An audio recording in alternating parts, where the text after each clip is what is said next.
अस्सलाम वालेकुम, मुझे जमील फारूकी कहते हैं। आप मेरा ऑफिशियल यूट्यूब चैनल देख रहे हैं। तमाम तारीफ़ें उस ज़ात पाक के लिए जो हमारी शहरत से भी करीब है और हमारी हर आने जाने वाली सांस के बीच में होने वाली मामूली सी जुम्बिश को बखूबे जानता है। और तमाम दुरूद पाक नबी आखिरुज़्ज़मा हज़रत मोहम्मद मुस्तफ़ा अहमद मुज्तबा सल्लल्लाहु अलैहि वसल्लम की ज़ात पाक के ऊपर जो वजह तख्लीक़ कायनात हैं, जिनकी वजह से हम हैं, जिनकी वजह से ये कुल कायनात है। वन वर्सेस ऑल और ऑल वर्सेस वन की गेम है। इमरान खान साहब पूरी सियासत में लग ऐसे रहा है कि अकेले हो चुके हैं, जबकि दूसरी जानिब एक बहुत बड़ी तादाद में अपोनेंट है और उनकी सियासी जमातें हैं। कारकुन भले है या नहीं है, लेकिन कुछ चीज़ें हैं जिनको बड़े गौर से देखना होगा।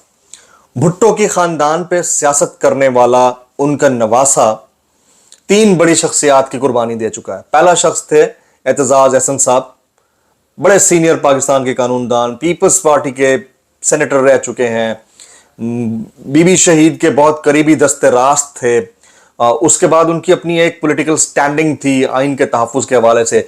जैसे ही उन्होंने सबका आर्मी चीफ यानी बाजवा साहब से मुतालिक कोई बात की तो उनको पार्टी ने साइडलाइन कर दिया। Second was senator Mustafa Nawaz Khokhar साहब।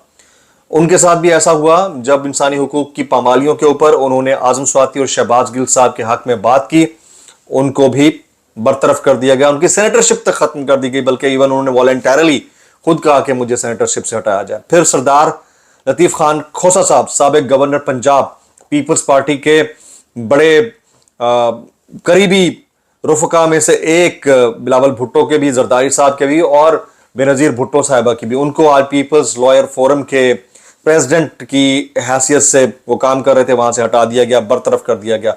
तीन बड़ी शख्सियात की कुर्बानी सिर्फ एक वजारत खारजा, एक वजारत को बचाने के लिए, और वो भी शहबाज शरीफ साहब की काबीना के अंदर। ये बात जमती नहीं है साहब। भुट्टो साहब का नवासा अगर ये करता है तो ये बात जमती नहीं है। लेकिन इसी में अब सवाल ये पैदा होता है कि क्या सुप्रीम कोर्ट ऑफ पाकिस्तान तौहीन अदालत के मामले के ऊपर कुछ बड़ा करने जा रही है। तो इसकी दो तीन लॉजिकल रीजनिंग्स हैं, वो मैं आज के व्लॉग में आपके सामने रखने जा रहा हूं। पहली तो यह है कि गुज़िश्ता रोज हमने विटनेस किया कि आज़ाद कश्मीर के वज़ीर आज़म सरदार तनवीर इलियास खान, वो एक ऐसी शख्सियत हैं जिनके मुक्तदरिया से बड़े क्लोज ताल्लुकात समझे जाते हैं और एवरीबडी अंडरस्टैंड्स कि वो उन लोगों में से हैं जिनके हर जगह पर बड़े अच्छे ताल्लुकात रहे हैं और हैं। वो बिल्कुल पाकिस्तान में एक प्रॉपर्टी टाइकॉन की तरह से काम करते हैं, जैसे उन शख्सियत का इमेज है, इनका भी वैसा ही इमेज है।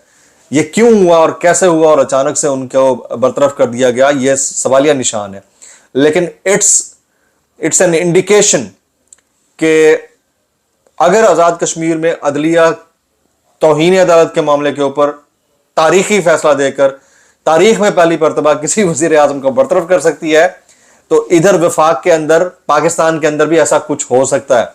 उसकी नज़ीर इसलिए मिलती है क्योंकि लॉयर्स मूवमेंट ने अपने दौर में एक बड़ी यलगार के तौर पर एक मिलिट्री डिक्टेटर को उसके ओहदे से हटवाया था और अब लॉयर्स दोबारा से चार्ज हो चुके हैं। कल शाम को बैरिस्टर एतजाज अहसन साहब, जिनको पीपल्स पार्टी ने सिर्फ चंद चीजें रिवील करने के ऊपर हटा दिया और उनको साइडलाइन कर दिया, उन्होंने कॉल दी कि आइन बचाओ मुहिम का आगाज करते हैं और उन्होंने कॉल दी कि चीफ दे रहे जानिसार बेशुमार बेशुमार, इलेक्शन कराओ मुल्क बचाओ। ये वो स्लोगन्स थे जिन्होंने कल अपने एक पैगाम के अंदर जारी किए और आज उसी को मद्देनजर रखते हुए सुबह 11 बजे के बाद से सुप्रीम कोर्ट ऑफ पाकिस्तान के बाहर लॉयर्स की एक बड़ी तादाद, एक रीजनेबल बड़ी तादाद, उतनी बड़ी तो नहीं जितनी 2007 में इकट्ठी हुई थी, लेकिन याद रखिएगा 2007 की लॉयर्स मूवमेंट का मोमेंटम भी 2005 से स्टार्ट हुआ था। 2 साल के अंदर वो मोमेंटम बिल्ड होते होते होते होते होते एक जगह पर ऐसा आया कि उसने उड़ा कर रख दिया सबको। उसमें तमाम पॉलिटिकल पार्टीज भी एक फोर्स के तौर पर समझी जाती थी और उन्होंने भी अपनी प्रेजेंस दिखाई, जिसका नतीजा हमने देखा। तो इस लॉयर्स मूवमेंट का जो आगाज है आज से, ये कदरे रीजनेबल है। इसको ये ना समझा जाए कि ये बहुत कम था, गो कि इससे बड़ी तादाद हो सकती थी, लेकिन क्योंकि इस्लामाबाद शहर के अंदर दफा 144 का निफाज एक अरसे से हुआ है, लॉयर्स तो काले कोटों में आ सकते हैं लेकिन आम आदमी का इकट्ठा होना बड़ा मुश्किल है, वरना 25 मई और उसके बाद यहाँ पर इकट्ठ होने नहीं दिया जाता। तो ये भी एक बड़ा प्रॉब्लम है कि यहाँ पर रिजीम को हैंडल कौन कर रहा है, ये सोचने वाली बात है। राना सनाउल्लाह साहब वो शख्स है जिनके ऊपर 14 लाशों का खून है, सानिया मॉडल टाउन, उसके बाद 25 मई के वाकयात, उसके बाद फिर खान साहब ने जब दोबारा जलसे की कॉल दी तो उस वक्त के वाकयात, उसके बाद फिर जमान पार्क का अटैक एंड एवरीथिंग, क्योंकि वो वफाक के इंटीरियर मिनिस्टर हैं, पंजाब में केयर टेकर सेटअप चाहे जैसा भी काम कर रहा हो, बट ये बात सुनने की है कि हालात के डेवलप करने में उनका कहीं ना कहीं किरदार है। अब राना सनाउल्लाह साहब कहते हैं कि अगर इमरान खान साहब अपनी रवैये को बदलते नहीं है तो 8 अक्टूबर को भी इंतखाबात नहीं होंगे। तो ये ख्वाहिश हुक्मरान वक्त है जिसका तस्करा मैं पहले भी कर चुका हूं। इलेक्शन इन्होंने नहीं कराने क्योंकि ये इनकी ख्वाहिश है।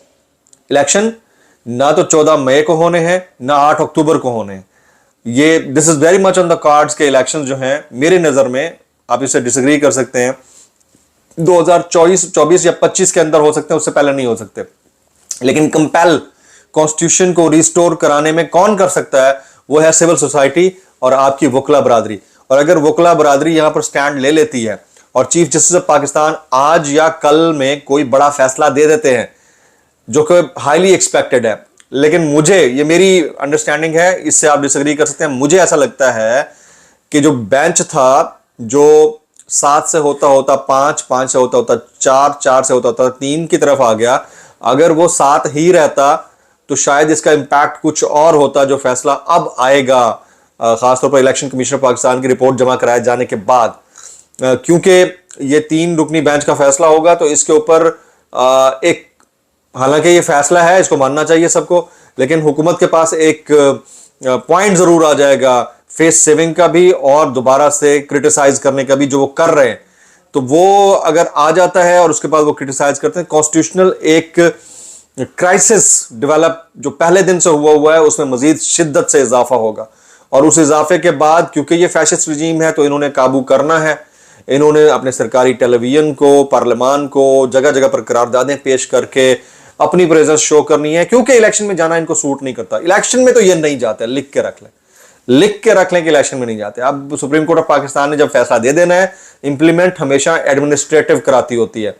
एडमिनिस्ट्रेशन ने अगर इंप्लीमेंट कराने की सख्त नहीं है और वो खुद मिली हुई है, पार्ट है इस सारी सिचुएशन का, तो उस वक्त फिर प्रोटेस्ट काम आएगा, जैसे प्रोटेस्ट 2007 के अंदर काम आया था मूवमेंट की सूरत में।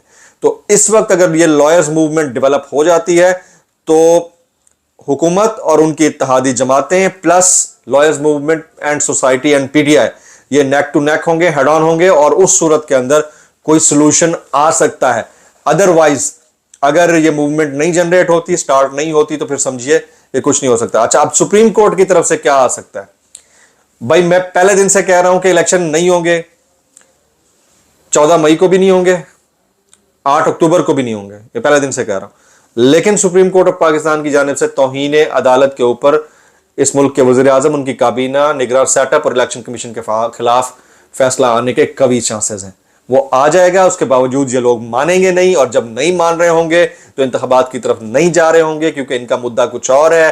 केयर टेकर सेटअप की कोई कॉन्स्टिट्यूशनल पोजीशन नहीं होगी, तो उस सूरत के अंदर कॉन्फ्रंटेशन होगी। तो कॉन्स्टिट्यूशनल जो मामलात हैं उसके ऊपर कॉन्स्टिट्यूशन के कस्टोडियंस, जो कि इन एक्चुअल लेजिस्लेटर्स होने चाहिए, लेकिन क्योंकि वो अब एंटी हुए हैं और उनको तो सिर्फ अपना इख्तियार बचाना है, तो इस वक्त जो कॉन्स्टिट्यूशन के कस्टोडियन होंगे वो है आपकी जुडिशरी प्लस लॉयर्स प्लस वो पार्टीज जो right side of the constitution खड़े हुए हैं। और दूसरी तरफ जो अनकॉन्स्टिट्यूशनल एक्ट करने के बावजूद भी उसको कॉन्स्टिट्यूशनल कह रहे हैं, उनका और इनका आपस में टकराव होगा। और उस टकराव के अंदर 2 चीजें हो सकती हैं, या तो फौरी इंतखाबात की तरफ चले जाएंगे, या मुल्क के अंदर एक सॉफ्ट बट इन एक्चुअल बड़ी हार्ड किस्म की इमरजेंसी की कैफियत हो सकती है। व्लॉग से इतना ही। जमील फारूकी को याद दीजिएगा, सब्सक्राइब कीजिए, बेल आइकन हिट कीजिए। कोशिश करूंगा कि रेगुलर हो जाऊं। पॉडकास्ट के लिए एक जबरदस्त स्टूडियो और सारी चीजें सेटअप हो रही हैं, तो मैं सोच रहा हूं कि बहुत जल्द उसके ऊपर हम एक बड़े लेवल का प्रोग्राम शुरू करने जा रहे हैं। वो इसी के ऊपर हम लेके आएंगे, उसमें बड़े सेलिब्रिटीज, गेस्ट और पॉलिटिशियंस, खासतौर पर पाकिस्तान तहरीक इंसाफ के, उनका आना उसके ऊपर शुरू हो जाएगा। उसकी वर्थ कुछ ज़्यादा होती है, तो इसलिए बीच में एक गैप आया था। अब आप देखिए मुल्क के अंदर जो कैफियत है वो हमारे सामने, एक टेलीविजन के ऑफिस के अंदर तक लाइट चली जाती है, तो एक आम आदमी के साथ जो हालात होंगे वो तो आप समझ ही सकते हैं। व्लॉग से इतना ही। जमील फारूकी को याद दीजिएगा।